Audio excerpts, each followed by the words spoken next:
Ces impressionnantes constructions métalliques s'appellent des chevalements. Ce sont les machineries d'immenses ascenseurs qui permettaient de descendre au fond des mines pour aller extraire le charbon. Ces tours ont été conservées à Wallers-Arambert, dans la région de Valenciennes. Ce sont les symboles d'une région qui à l'époque édifie sa fortune sur l'exploitation du charbon. Regardez autour de vous, Mac, qu'est-ce que vous voyez? Je vois ces grands tours qu'on appelle des chevalements de mines. Je vois des hangars, des ateliers. Tiens, je vois même une cité ouvrière. Eh bien, imaginez-vous que tout ça est apparu en quelques décennies seulement et a transformé radicalement le paysage de la France. À la base, c'est vraiment le charbon qui est au démarrage de l'activité industrielle. On commence par construire une mine et très rapidement, tout autour, vont apparaître des usines parce que qui dit mine dit source d'énergie qui permet de les faire fonctionner pour produire toujours plus. Alors, ce charbon, comment est-ce qu'on l'extrait? Bien, venez, je vais vous montrer. Ah, j'ai hâte de voir ça. Comme pour le chemin de fer, le modèle, c'est encore une fois l'Angleterre. Grâce à des techniques importées d'outre-Manche, on sait désormais aller chercher le charbon à grande profondeur et l'exploiter à une échelle industrielle. À Wallers-Arambert, ces galeries ont été reconstituées pour le tournage du film Germinal.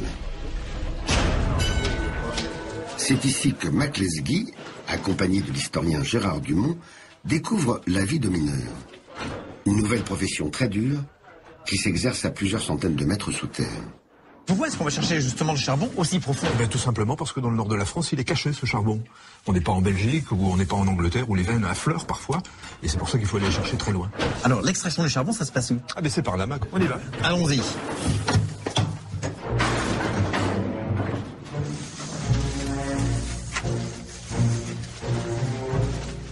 C'est encore loin, Gérard?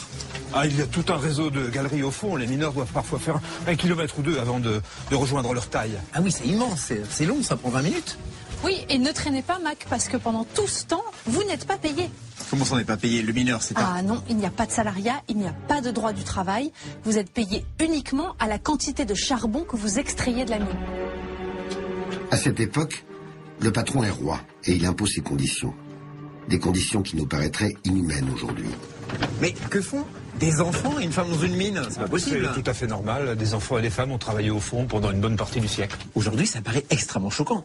Aujourd'hui, oui, mais les enfants ont toujours travaillé à partir de 6-7 ans en général pour aider leurs parents au champ, par exemple. Ce qui est choquant, c'est qu'ils travaillent dans de telles conditions. Ce sont des conditions extrêmement dures pour leur santé, qui ont des effets effroyables sur leur croissance et sur leur espérance de vie.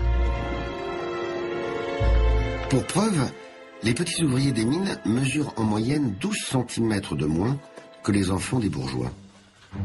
Depuis 1841, une loi interdit bien le travail des enfants de moins de 8 ans dans l'industrie, mais elle est rarement respectée.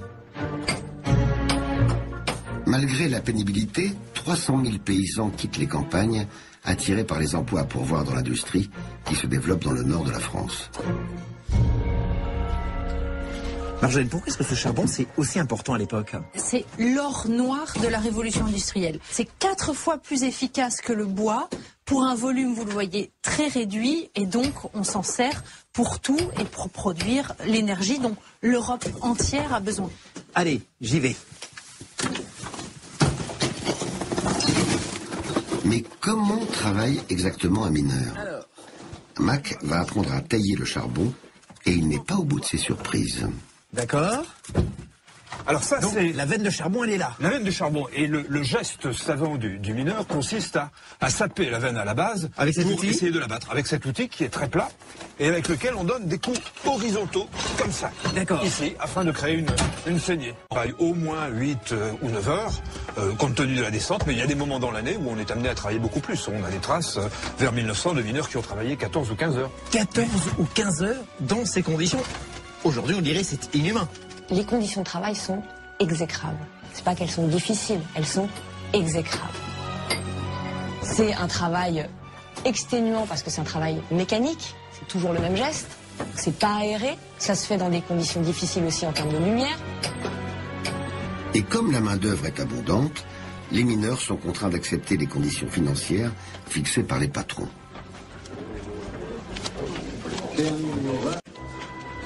En 1840, les ouvriers gagnent en moyenne l'équivalent de 3 € par jour.